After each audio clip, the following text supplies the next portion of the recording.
मग आता पाहून घ्या बम पावडर चोपडून राहिला का म्हणते बे पोट्टेव. तर आज या ब्लॉगिंग डे सिरीजच्या डे 6 आणखी आज आमचे फॉलोअर आहे 64. मग झालो ना तयार ना मग निघालो आपल्या मित्रांना भेटासाठी कारण की आज होती आमच्या शाळेत गॅदरिंग आणखी आज आमचे शाळेचे मित्र बी आले होते.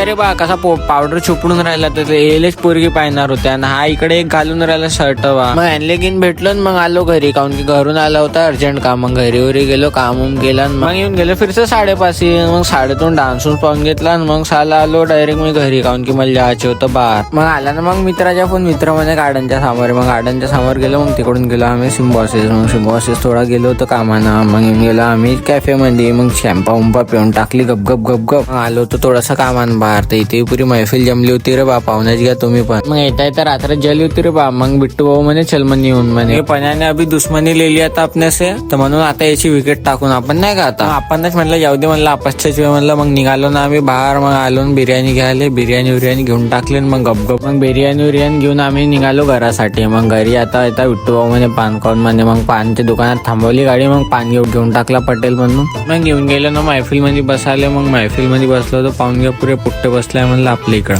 आणि हा बाजी तर पाहून घ्या बम चॅटिंग करून राहिला पोरी सोबत. इकडला छोटा डॉन तर साला रात्री 12 वाजेपर्यंत जगत राहते. पाहूनच घ्या मैफिल मध्ये बसला होता. चॅलेंज तर चालू आहे आपला पण तुम्ही काय सपोर्टच नाही करून राहिले भाऊ लोकांना. सपोर्ट करा लवकर आणखी फॉलो करा.